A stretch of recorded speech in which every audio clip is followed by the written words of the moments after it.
మోసం చేస్తారు? అసలు నేను చేసిన తప్పేంటి, నేను చేసిన అన్యాయం ఏంటి? ప్రజల కోసం బరాబర్ ఆ క్వారీలో ఇబ్బంది అవుతుంది, ఇల్లీగల్గా నడుస్తుంది క్వారీ. అది రేవంత్ రెడ్డి బేనామీ, సీతక్క బేనామీ, కడియం శ్రీహరి బేనామీ, ఎమ్మెల్యే నాగరాజ్ బేనామీ. వాళ్ళ బేనామీలకి కొన్ని ఎన్ని రోజులు రాస్తాడు? ఇదేం పద్ధతి?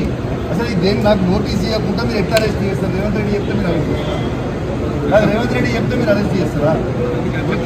రేవంత్ రెడ్డి ఇదే కాదు కదా, రేవంత్ రెడ్డి మీ జీతం మీద రేవంత్ రెడ్డి ఇస్తలేదు కదా. ఇదేం పద్ధతి? ఇది పద్ధతి కాదు కదా. ఇదేం పద్ధతి? ఇది పద్ధతి కాదు కదా. ఇది పూర్తిగా అన్యాయం. రేవంత్ రెడ్డి గారు పెట్టుతున్న అక్రమ కేసు ఇది. కమలాపూర్ మండలంలో గుండే గ్రామంలో ఇల్లీగల్ మైన్ నడుస్తూ ఉంది. ఇది ఆయన రేవంత్ రెడ్డి ఆధ్వర్యంలో సీతక్క, తర్వాత కడియం శ్రీహరి, ఎమ్మెల్యే నాగరాజ్ గారి బెనామీ.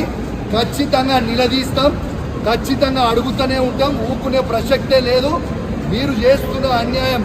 ఇల్లీగల్ మైనింగ్ నడుస్తుంది అక్కడ. కేవలం 2.5 హెక్టర్స్ మాత్రమే ఉంటే ఇలా ఆడ ఇల్లీగల్ మైనింగ్ 20 ఎకరాలలో చేస్తూ ఉన్నారు.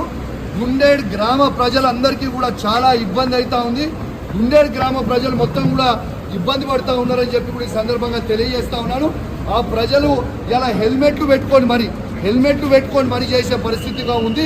ఇలా ప్రజలందరూ కూడా గమనించాలి. ఇలా రేవంత్ రెడ్డి గారు చేస్తున్న అక్రమ అరెస్టులు, అక్రమ కేసులకి నువ్వు రేవంత్ రెడ్డి గుర్తుపెట్టుకో. నువ్వు ఎన్ని కేసులు పెట్టినా, ఎన్ని బెదిరించినా భయపడేది లేదు. నీ సంగతి తప్పకుండా చెప్తాం.